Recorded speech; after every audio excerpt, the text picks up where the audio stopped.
I began to sprint toward the door, but as I shifted my gaze forward, my heart leapt to my throat and I stopped in my tracks. The empty chair wasn't empty anymore. An aged man in a suit sat before me, one leg crossed over the other, contemplating me with piercing gray eyes and a light smirk. This was all too much.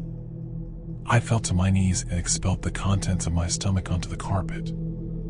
I wiped my mouth, staring at my vomit, when I heard the man let out a chuckle. I stared at him disbelievingly. "Who are you?" I asked, panic in my voice. The man leapt to his feet, grabbed me gently by the shoulders, and helped me to my chair. He sat, once again, in his own. "I fear we got off to a bad start," he said, glancing at the pile of sick on the carpet. "The smell, it does take some getting used to."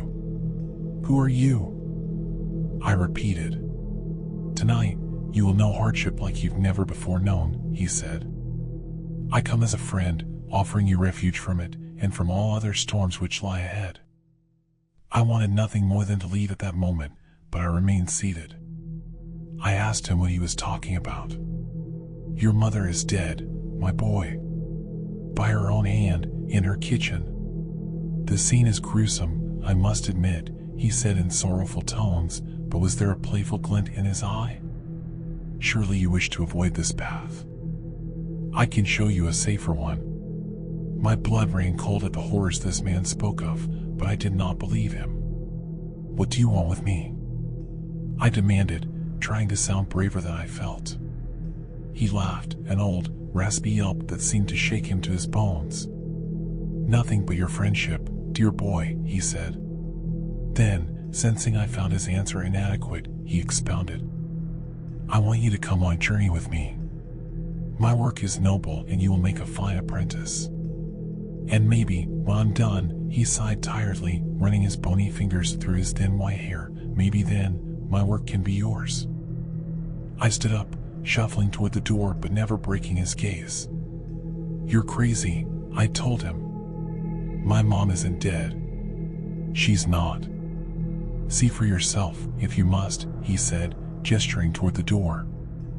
I threw him a contemptuous glare and bolted for the exit. As my hand closed around the knob, he said my name softly. In spite of myself, I turned around. "Your road won't be easy, friend. If it ever becomes too much for you, and I mean ever," he said, pausing to sweep his hand over the room, "you know where to find me." I slammed the door behind me and took the decrepit stairs two at a time. I exited the library, clambered onto my bike, and hightailed it home. The front door was wide open. I dismounted, leaving my bike in a heap on the ground, and approached the house cautiously. The old man was lying, he must have been. Still, tears began to sting my eyes. Heart pounding, I stepped inside and called for my mother. I heard no answer, so I turned into the kitchen. To this day, I don't know why she did it. I've lived in that small town in Maine my entire life, although I've kept mostly clear of the public library. Once, in my late 20s, I summoned the courage to step inside. Life was good at that time, and my fear had begun to morph into idle curiosity. Where the door to my basement sanctuary once stood was only a blank wall. I asked the librarian what had become of that basement, though in my heart I knew the answer. There was no basement, she said. There had never been a basement. In fact, if she had her facts correctly, city zoning ordinances prohibited a basement in the area. I've been haunted by that sickly sweet smell, that poisonous blend of citrus and pine, ever since that long ago birthday. When I saw my mother in the kitchen that day, collapsed in a pool of her own blood, I smelled it. When a man claiming to be my father knocked on my college apartment door, begged me for money and beat me to within an inch of my life when I refused, I smelled it. When my wife miscarried our second child, I smelled it, and again when she miscarried our fourth. When our oldest son got behind the wheel of the family Buick completely shit-faced and got his girlfriend killed, I smelled it. I began to smell it periodically as my wife became sick. She died late last year, and now, I'm alone for the first time in more than half a century. Now, I smell it every day, and it feels like an invitation. A few months ago, I went back to the library and the small oak door with the ancient handle was there, right where it used to be. My evening walk has brought me past that library every day since, but I haven't gone inside. Maybe tonight I will. I'm frightened to die, yes, but lately I'm even more frightened to keep living. The old man was right, my road hasn't been easy, and I doubt it will get any easier. Rest your sorrows down, friend, and leave them where they lie. He promised relief. A refuge, he said. Was he right about that too? There's only one way to find out. After all, I still know where to find him. A package marked return to sender. My neighbor is one of those annoying wannabe YouTube personalities. Over the years, I've seen him cough out cinnamon, lay flat on the hood of his car as it slowly creeps down the driveway, and douse himself in lukewarm water, all the while screaming epic win, epic fail, or frick, epic maintenance of the status quo, for all I know. It can get tiring to watch him go about his shenanigans in the pursuit of viral fame. So, when he knocked on my door the other day, told me he was going away for a few weeks, and asked that I get his mail, honestly, it was a relief. I can't explain the peace of mind I had knowing I didn't have to brace myself for any of his stupidity for a while. I was always afraid his stunts would wind up bleeding over into my life. Things were pretty normal for the first couple of days. He received a few bills, a bit of spam, and what I could only assume was a birthday card. Then, one evening, I got home to find a cardboard box waiting on his front porch. In big red letters was written "Return to Sender." I'm no small fry, but I admit I had trouble lifting the box on my own. It was really freaking heavy. Lugging it across the road to my house was even harder, and I quickly realized there was no way I was going to drag it up the stairs and through my front door. I decided I'd leave his package in my garage. It wasn't like I kept my car in there. The garage door was a piece of shit that refused to open without a good thug and a whack.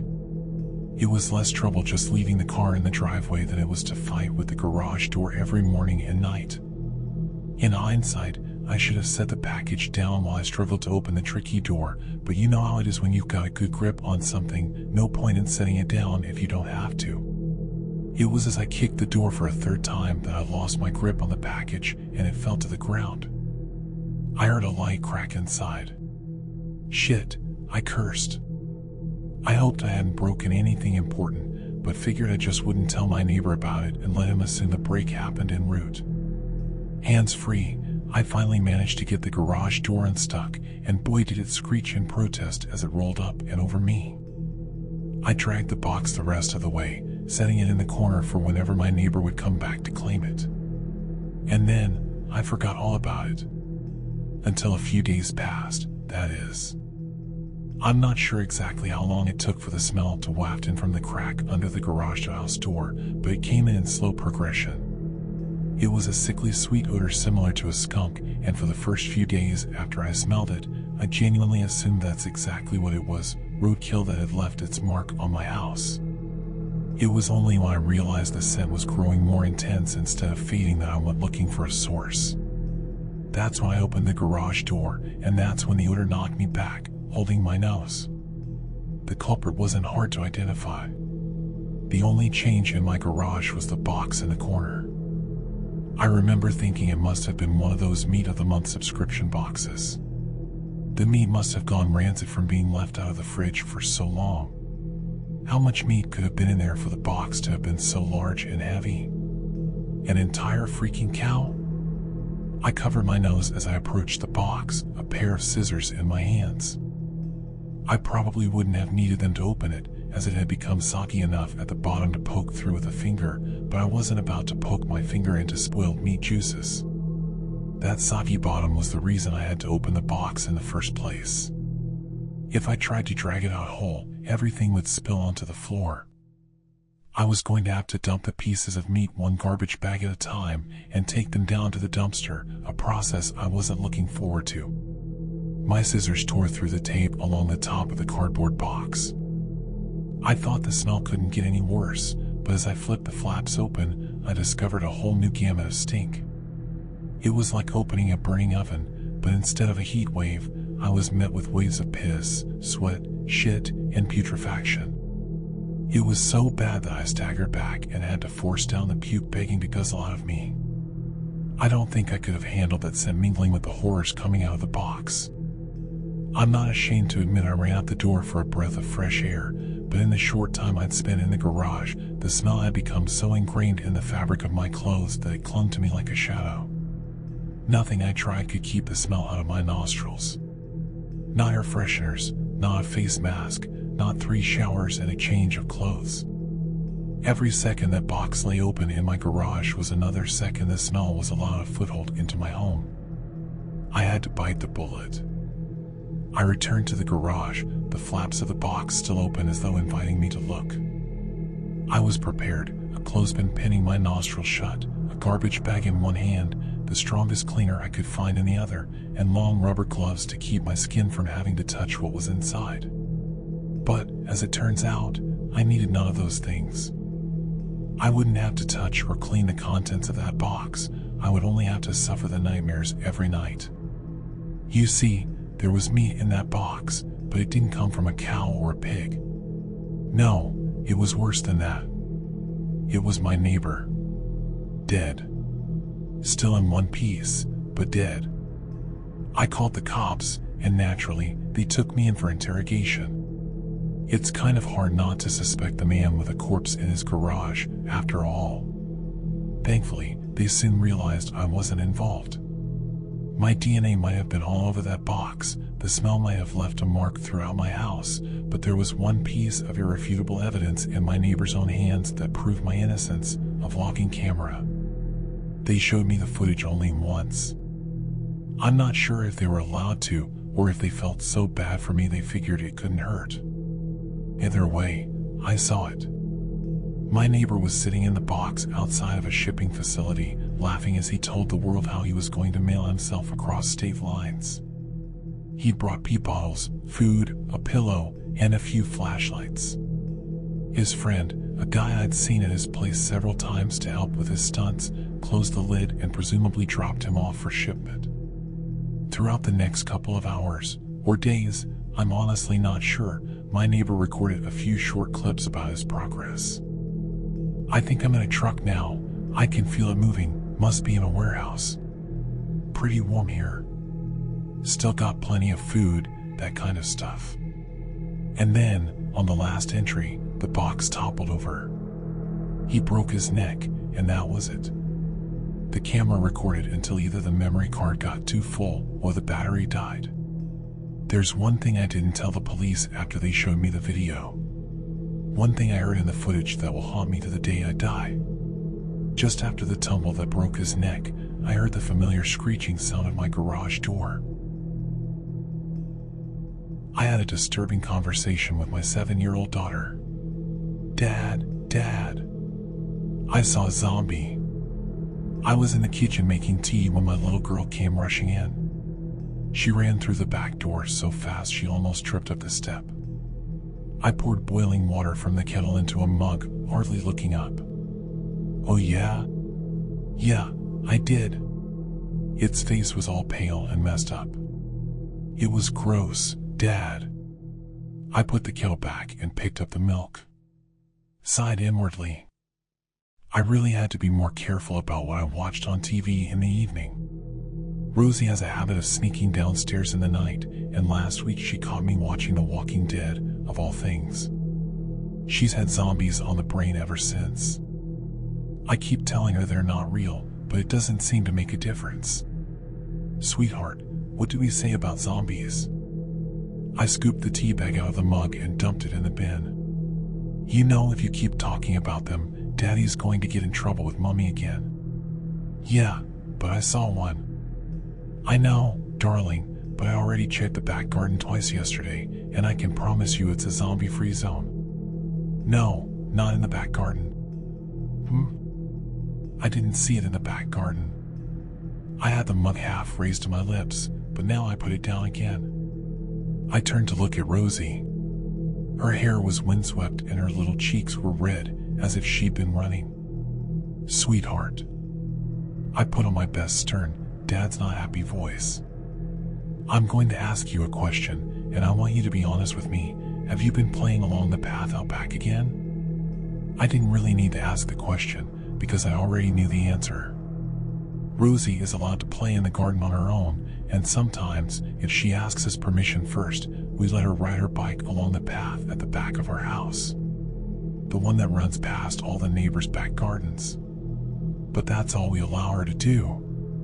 This area is pretty safe, but these days you can never be too careful. There was a burglary a couple of roads over a few months back, and last year someone was mugged on the high street. Several years ago, a few towns over, a little boy even went missing. That was quite a long way away from here, of course, but it made national news for a few days until the search fizzled out. And it made a lot of parents more cautious. Rosie's getting older now, and she's an adventurous girl, but still, you have to have boundaries.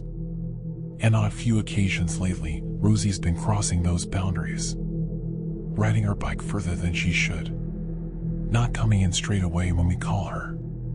Sneaking out the back gate when she's only meant to be playing in the garden. As I watched Rosie now, I noticed her face growing redder.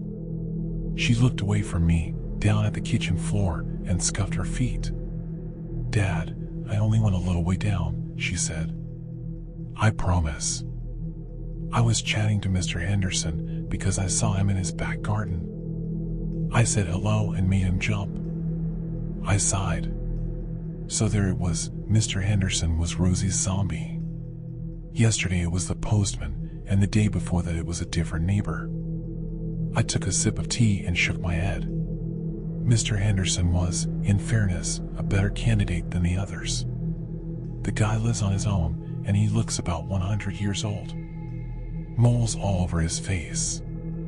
Skin like a deflated balloon. Whenever we chatted over the garden fence before, though, he always seemed nice enough.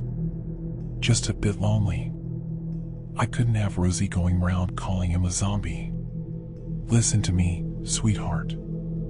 I know you didn't go far or anything, but I don't want you. I came right back after too, Dad. Rosie interrupted. She was staring up at me now, blue eyes large and pleading. I promise. And I even said no when Mr. Henderson offered me an ice cream because I know you don't like me taking stuff from strangers. I opened my mouth to respond, then paused. He offered you ice cream? Yeah, but I said no. Mr. Henderson really wanted me to come in and have one, but I told him I had to get home. And then I came straight back here to tell you I'd seen a zombie, and I... Rosie was babbling now, her voice whirring like a motor. But I'd stopped listening. My mind was still stuck on something she'd said a moment before. Mr. Henderson really wanted me to come in and have one. I took another sip of tea and frowned. That wasn't good. I didn't mind the neighbors chatting to my little girl, but I didn't like the thought of them inviting her in. Not without us there. Not even if they were just kind, lonely old men. I made up my mind to go around and visit Mr. Henderson later and to tell him that myself, kindly, of course, but firmly. In the end, though, I didn't get a chance. Because a few moments after I had the thought, Rosie said something else.